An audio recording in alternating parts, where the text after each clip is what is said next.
How much of a threat is Brexit to the unity of the UK? Boris Johnson's been touring the union as a no-deal exit looms, trying to reassure those worried about the European divorce. But who believes him? Has he convinced the sceptics, or is the kingdom fracturing even further? This is Inside Story.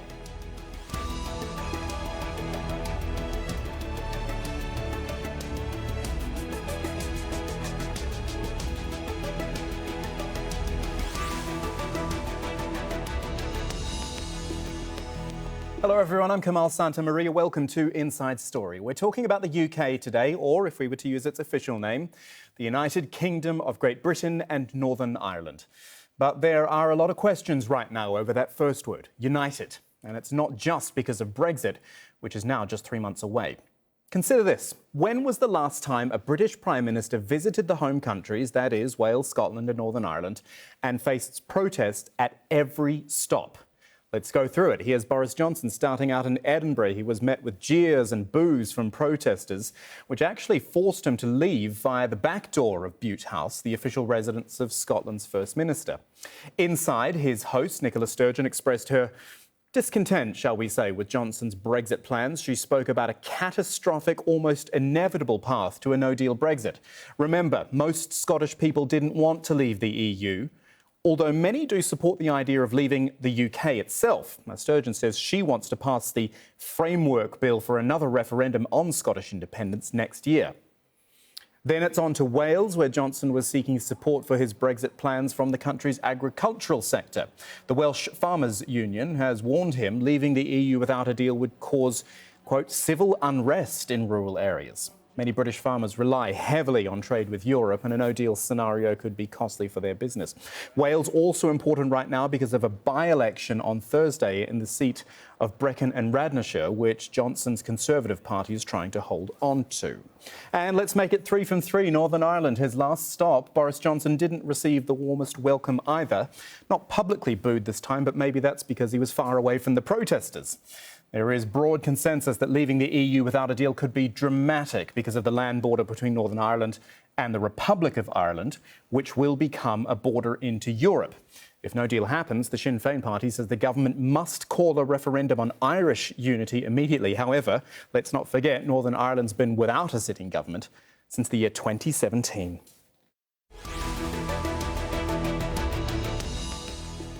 All right, that's the rundown, and here is today's panel to look at the state of the UK at the moment. We start in London with Alan Wager, who is a research associate with the UK in a Changing Europe initiative, that is at King's College London. In Berlin, Jonathan Liss is Deputy Director of British Influence, a pro-European think tank. And on Skype from Dunoon in Scotland, Alastair Susi, a writer on Scottish political affairs. Gentlemen, welcome to you all. I might actually go back to my original question, which I asked earlier in that introduction piece, and that was, when was the last time a UK Prime Minister got this sort of reception all over the UK? I know that no leader is going to be universally liked, but Jonathan Liss, let me start with you. This was pretty embarrassing for a new Prime Minister.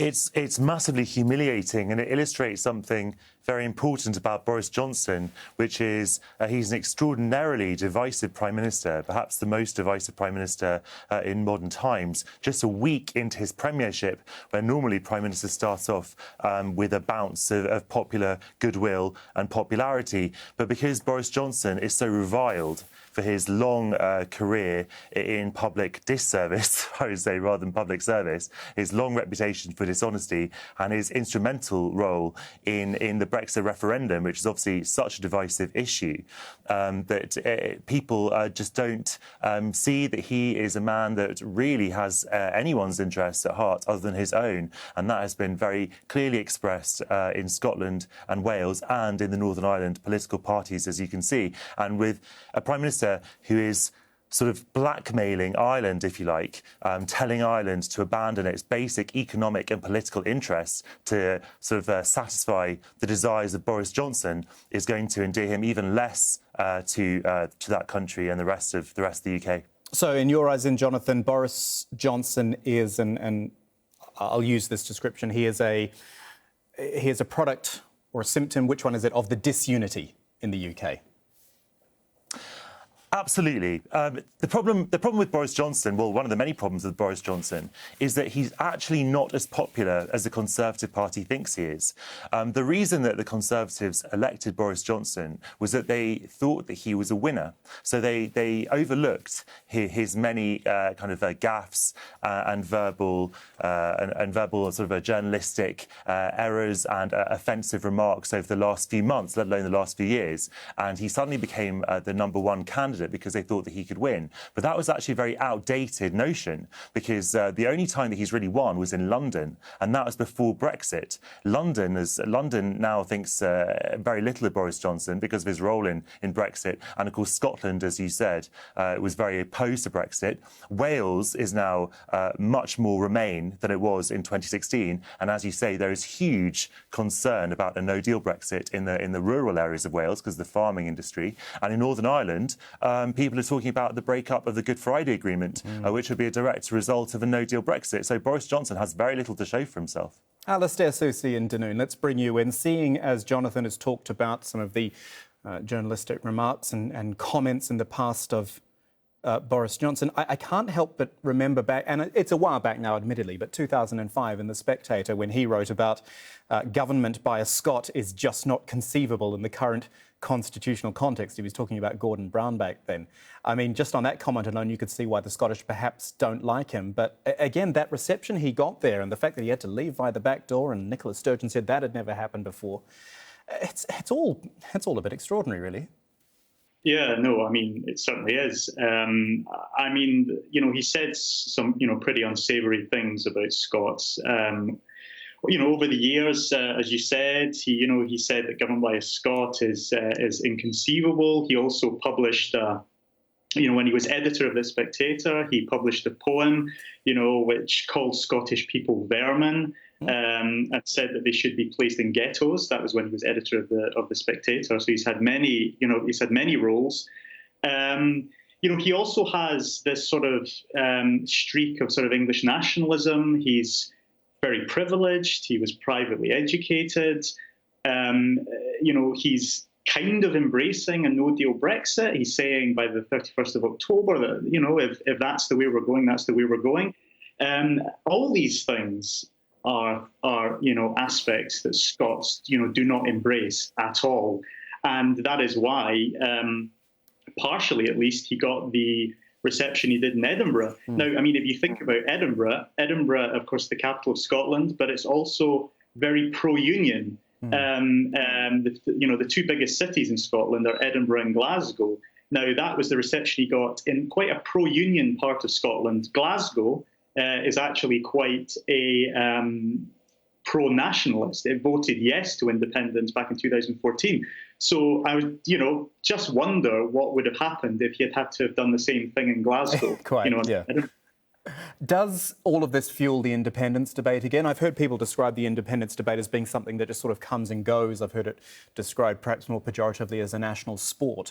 Does it get real impetus now? And not just because of Boris Johnson. Let's not lay it all at his door, but just because of the state of affairs coming out of Westminster. Sure, it does. I think it does for several reasons. It does. It's got real traction now. Back in 2014, Scots voted 55% to 45% to remain in the UK. So that was a clear result in favour of staying in the Union. But 45% is pretty high. It doesn't take very much to move that 45% to above 50. And the polls since then have been 45% and, even more than that. They've always hovered around the late 40s.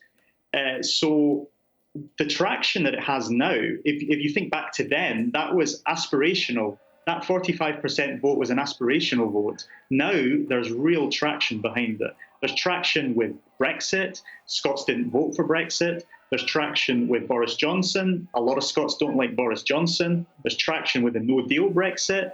Scots didn't want Brexit in the first place, let alone a no-deal Brexit. So all of these things now are feeding into the independence debate up here. And considering back in 2014, the opinion polls had support for independence around the late 20s into 30s, and it ended up 45%. This time it's quite conceivable 45% could reach 51, 52, 53. Of course, it's not a likelihood. It's not, you wouldn't say that it's probable, but you would say that it's a definite possible. Alan Wager, let's bring you into the conversation from London. We've talked a lot about Boris Johnson. We've talked a lot about Scotland there. But, the overarching thing at the moment is this idea that the UK, well, clearly it is fractured, but that it could fracture even further. In fact, Alistair wrote a piece for Jazeera.com called Boris Johnson could he be the UK's last Prime Minister? Are we overstating things to say that the UK is so fractured? So let's talk about Wales and Northern Ireland and England as well, that it could disband in one form or the other eventually or at some point. I don't think that's impossible at all from where we're standing. Boris Johnson was elected on a mandate by Conservative members, and when Conservative members were polled by YouGov, a polling company, they said they would accept the breakup of the Union and even the breakup of the Conservative Party to ensure that Brexit happened. So his mandate is to ensure at whatever cost that Brexit happens. That said, if he is the last Prime Minister of the Union, he will be fully aware that he'll go down in history as the leader of the UK that led to its disbanding, and that will weigh very heavily. And that's why you see him go to Scotland, Wales and Northern Ireland this week. It's very likely that we'll have another poll on independence in Scotland soon. The Conservative Party have 13 MPs in Scotland, and essentially with the election of Boris Johnson, they've written off those 13 seats. And it's also possible, actually, and this was something that people didn't realise before the referendum, that the breaking point, the thread that on which it all unravels, could actually be Ireland and the possibility of a border poll in Ireland, even potentially before we have another second referendum in Scotland. Isn't it actually also really important that we get a government in Ireland, Northern Ireland, I should say, as well? Yeah, and that's become increasingly difficult.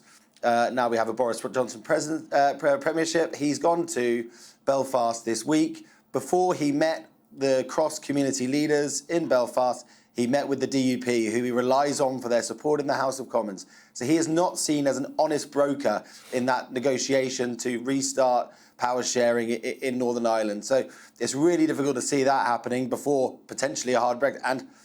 And bringing back direct rule to Northern Ireland will be essential if we have a no-deal Brexit, and that brings with it all sorts of political problems for that part of the UK.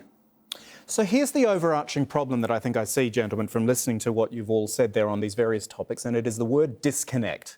Now, people all over the world in democracies often feel a disconnect from the politicians. They think they don't really know what's going on in an everyday person's life. I think in the UK at the moment, it is, this is amplified. It is a complete disconnect between the countries, between the people and Westminster. Actually, why don't I start with you, Alan, seeing as you are in London. What do you think this UK government, let's not just say Boris Johnson, let's talk about the government, what can they do to promote some actual unity? Or is the mandate and the direction of this Conservative Party always going to be going against unity? I think because Boris Johnson was elected to unify the Brexit vote and to unify the right of British politics, he wasn't elected as a unifying candidate for the whole country. The core aim, the core purpose, the rationale behind electing Boris Johnson for Conservative Party MPs and members was all the voters that voted for the Brexit Party and for Nigel Farage in the European elections would return home to Boris Johnson. That means that his aim and everything he does should be viewed through the prism of the electoral politics of that, not through any sort of grand plan to unify the union or unify politics or get through Brexit in any sort of cohesive or way that could actually unite the country. Jonathan, what do you think about unity? How would this government go about it? How does it say to Scotland, yes, we do care about you and your independence, or at least your desire to be more independent. Yes, Northern Ireland, we worry about you and the border. Yes, Wales, we worry about your agriculture, all of these sorts of things. It is, in any era, actually, probably a tough job. It is, but the problem is that they have no desire, or the Boris Johnson has shown no desire to even attempt that. Because if he cared about the views of Northern Ireland, not necessarily the DUP, but the majority of people in Northern Ireland who certainly didn't want Brexit and who were very, very concerned about the future of Ireland-Northern Ireland relations after a hard Brexit or a no-deal Brexit, then he wouldn't be saying we should get rid of the backstop. He'd be saying let's have the backstop because peace in Northern Ireland, the prosperity and stability of Northern Ireland is more important than anything. But he's not saying that. He's saying that Brexit is the most important thing. But why would he not want that about, unity? Sorry to interrupt you, Jonathan. In Wales, why would he not want that unity? I don't want to get into too much psychoanalysis of Boris Johnson, the man, but, you know, the United Kingdom, the clue's in the title. The reason is, I'm afraid, that it's not about unifying. It's about exactly as the other panellists said. It's about unifying the Brexit vote. Boris Johnson is not the Prime Minister for 100% of the British people, nor was he ever purporting to be, really. He's the Prime Minister for not even 52% of the British population or the British voters who voted for Brexit. He is the Prime Minister for 33% of voters who want a no-deal Brexit. That is the kind of proportion of the population that he is trying to unify in fear of Nigel Farage and the Brexit Party on his right flank. He doesn't really care about any of those other issues. If he cared about the farmers in Wales, he wouldn't be talking about a no-deal Brexit, which would destroy them. If he cared about Scottish independence, he'd be saying that Scotland would have more of a say in the negotiations. But in that, he's actually continuing the line that Theresa May took when she was Prime Minister, which was that Brexit was the most important objective, the Union came second, and that is why when Theresa May had the opportunity to stay in the single market and customs union, which would have kept Northern Ireland and Ireland completely aligned, she decided not to do that because she thought that Brexit, and specifically leaving the single market, was more important. Alistair in Dunoon, I'm looking for some good news here. Because everyone's, I mean, the unfortunate impression I'm getting is that 3 months from now, the UK is going to be basically driven off a cliff. Is it that bad, in your opinion? For the UK as a whole, I mean, it's so impossible to tell what is going to happen from 1 minute to the next, from 1 hour to the next, not just in Scotland, but in Britain and across the world. Things have happened and occurred that we never thought would happen. You know, Donald Trump as president, or Boris Johnson as prime minister. The prospect of Scottish independence, which, I suppose not that long ago was seen as a pipe dream. You know, it wasn't seen as something that was, deadly serious. But over the last 12 years, since the Scottish National Party took control of the Scottish Parliament in 2007 and haven't relinquished control, this has been something that has been on the agenda. Will we leave on the 31st of October with a no deal? Yeah, there's a pretty good chance. Will something happen in between to stop that? Yes, again, there's a very good chance. I think, with respect to Scotland, though, if it's a Brexit, which Scotland did not vote for, a no deal, that will be very, very bad for the Union. If they can somehow muster something that gets some kind of deal, that could stave off things for a period of time. I mean, that's absolutely for certain. And we shouldn't overstate the prospect of Scottish independence. There are vast swathes of unionist support in Scotland, across the borders of Scotland, for instance, the border between Scotland and England, in Edinburgh, for instance. So amongst the Conservative support, but the SNP since 2007. In both the Scottish Parliament and elections and Westminster elections have managed to increase their vote share, increase their seats, consolidate their seats and their vote share, even though it's gone up and down a wee bit. But we're talking 12 years now. Scottish independence is something that, to be honest, I wouldn't be at all shocked if it did happen. Gentlemen, crystal ball time. There's two other scenarios I want to explore, aside from the idea of Brexit or no-deal Brexit, and that is a general election or a second referendum on Brexit, because both have been touted by various players. Let's start with Alan. The idea of a general election at some point, as all three of you have made the point, Boris Johnson has not been elected by the people. He's been appointed by the Conservative Party, and he got 2/3 of the vote in that ballot. Is there a prospect of a general election here, and how do you think the electorate, the people, will respond? It looks more and more likely there'll be a general election for the basic reason that Boris Johnson will hit the buffers, either intentionally or otherwise, of the parliamentary arithmetic, which is against his Brexit strategy. And that will force him into an election. So he'll either do that beforehand, before he's forced, or he will think that actually it's quite good to be forced into it. So he can say, it's the parliament versus the people. I'm going to get a mandate for no deal for the Brexit that you voted for 3 years ago, and the parliament is stopping me. And that he hopes that's the sort of strategy that will win him that 33% of the vote that Jonathan was talking about. I mean, the signs are so far that he's had this sort of brief bounce in support, and he has managed to successfully align the Brexit supporters to the point where a poll just an hour ago put the Brexit Party down on 9% when they were polling double that a couple of weeks ago. So it's entirely possible we get to an election where, with the Remain parties fractured between the Liberal Democrats, the Labour Party, and the Conservative Party managing to align with a third of the vote in our electoral system, winning a majority of seats in the House of Commons. That's not impossible from here. Yeah, I think, Alan, actually, a general election could be really interesting, because all the talk is about how Boris Johnson wasn't elected by the people. But there is, I mean, he was a popular mayor of London. There's always been talk about him becoming the leader of the party or the prime minister. And if it actually goes out to the people and he does get a lot of support, well, then that silences them all. He can say, right, I was right all along. You did want me. Yeah, he can go and seek that mandate for his negotiating strategy. He can probably be quite. He won't need it to necessarily say I'm pursuing a no deal. He can say give a message to the European Union that we don't want the current deal. We want something different, and if not, we'll go for a no deal. So he can blur that a bit as well.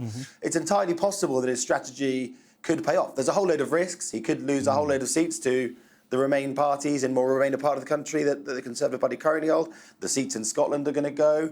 It's a risky strategy, but it could be the only route for him from here. Jonathan Liss, is there the prospect of a second Brexit referendum, possibly? I would say that a general election is a 100% certainty, and a second referendum is very likely, because there is no way out of this. A no deal but now a deal has basically become impossible. We're looking at either a no deal, which would be calamitous by the government's own admission, really, or no Brexit at all.